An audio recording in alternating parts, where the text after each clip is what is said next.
Hello, this is Connor Price, and I'm presenting my board game called Global Takeover. And before I demonstrate how to play the game, let me first tell you the instructions. So, Global Takeover is a turn-based RTS game. You're the ruler of a great nation, one that must prove itself as the best. Your objective is to take over the world, destroying all enemies in your path. Alliances are optional, but remember, there can only be one winner. Resources can be used to further advance your population. After every player has had their turn, an event card is drawn, and this card can affect anybody. So, the board setup. Before the game begins, each player must pick where their cities lie. Each player starts with 20 civilians and has the option to place as many of them as they want in any territory, but to an only maximum of 3 territories at the beginning of the board setup. Example, I take territories Ellie, Aragon, and Venus, placing 8 on Aragon and 6 on the other 2, for a total of 20. Obtaining as many territories as possible is a good strategy when it comes to expanding and trade, but also leaves you more vulnerable and slower at gathering resources. So for the gameplay, starting the turn. Every turn, players are able to perform only one action. This action can be the following: attack, travel, or train. Once your turn is completed, you'll be given +1 to your food for every farming territory you own. After every player has taken their turn, players will gain +1 civilian for every territory owned. These additional civilians can be placed on any territory you currently own.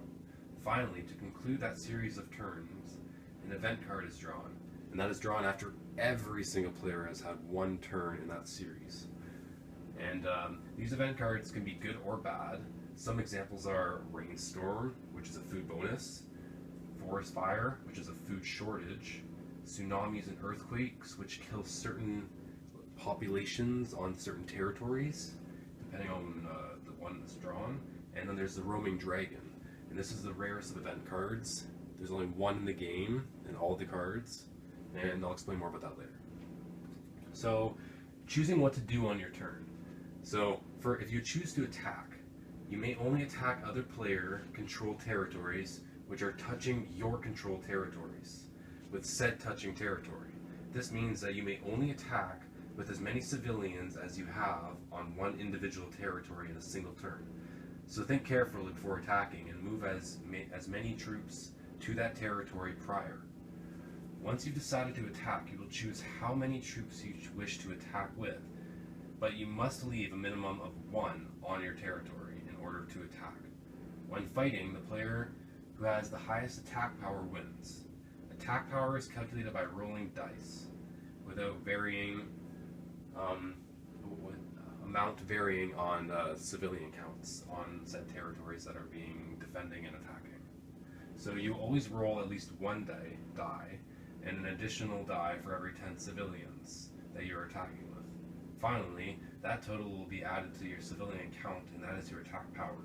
If you're attacking and win, all of the defending troops are now dead and should be discarded from the map. You may now choose how many troops you wish to move over to your new territory, but you must move at least 1. If you're attacking and lose all of your troops, but the one you're forced not to attack with, or however many troops you decide to leave there, are left on your territory, and none of the defender's troops are lost. So, an example of attack power, I'll explain while we're actually playing the game.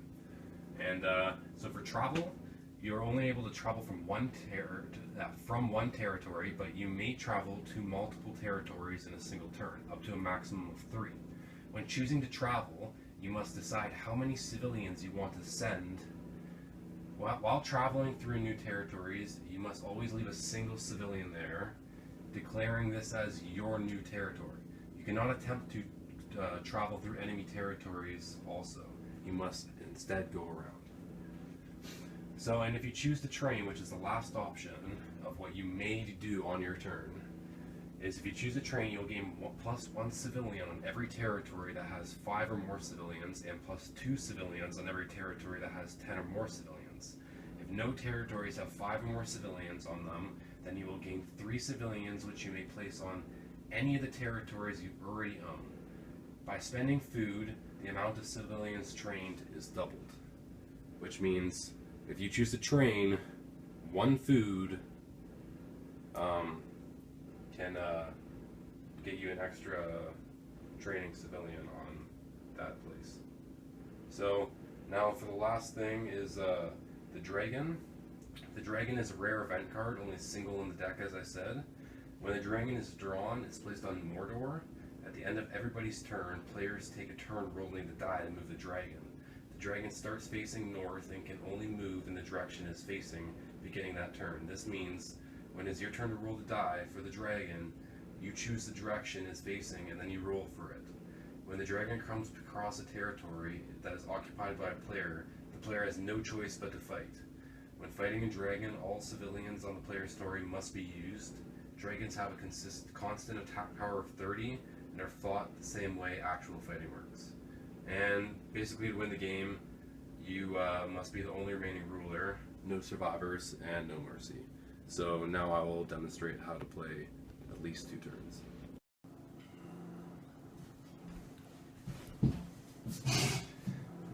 Okay, so as you can see here, there is pieces placed for up to 3 people playing, and we're going to simulate 2 turns of 3 people playing, starting with the blue. So they're going to choose to travel, and I want to go to Bournemouth, and I'm going to move 6 players. So I have to leave 1 at least as on each place as I travel through. So I leave 1 on those, and I move 4 over here. And I'll conclude this player's turn. Next player will choose to attack. This player is going to attack with the troops in Timestone, and they will attack the troops in Westray. How many troops are you going to attack with? Will attack with 6 troops. Okay. And so we each get a dice. Yep. So you're attacking 6 against 7 right now. Okay, so we each roll 1 die. So.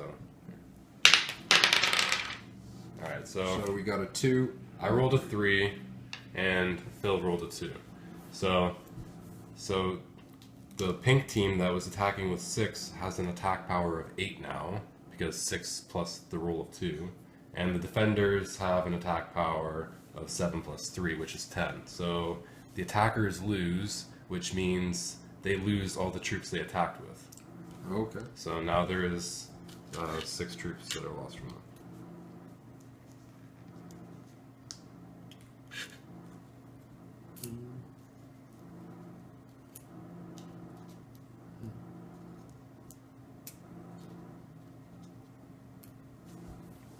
Okay, so now it's the Silver's turn, and they're going to choose to train, which means for every 5 that they have on a single space, which is all 3 of their territories, they gain +1.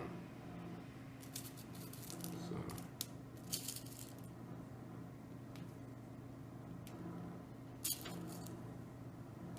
And that concludes a rotation of every single player's turn, which means that any players that are occupying a food territory will gain 1 food, which is the pink team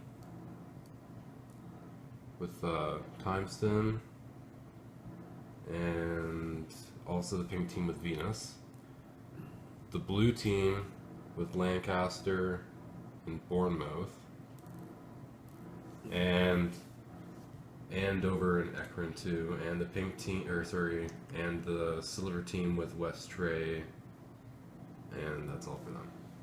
And now that that's done, an event card is drawn.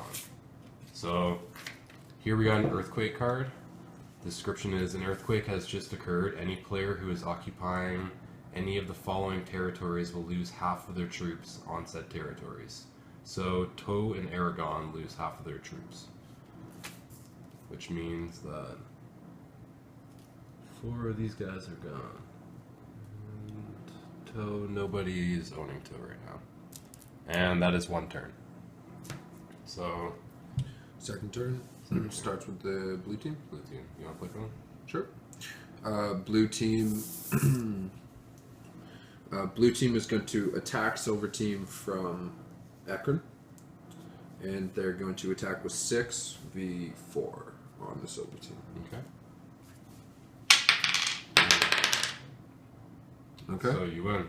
Okay, so the 6 plus 3, getting 9, and then the 4 plus a 4 is 8. So everybody on this territory, Ekron, originally is now dead. And the attacking team can choose to move however many they want over onto their new territory, but they must leave at least 1 on their old. I'm going to move 7. Okay. And that concludes that turn for them. Now it's the Pink team. Pink team's turn? Okay, so they're going to attack from Venus, and they're going to attack Bournemouth, the blue team, and they're going to attack with 9 of their troops. So it's 9 versus 4. Okay. So the total attack power is now 12 versus 6. So pink team wins there, blue team loses all of their troops on Bournemouth. And the pink team is going to move in with 6. And that concludes their turn. Silver. Silver is going to move. They're going to move. They're going to move from Mossley. And they're going to move 6, or they're going to move 7 guys total, leaving 4 in Wolford, and leaving 3 in Horsley.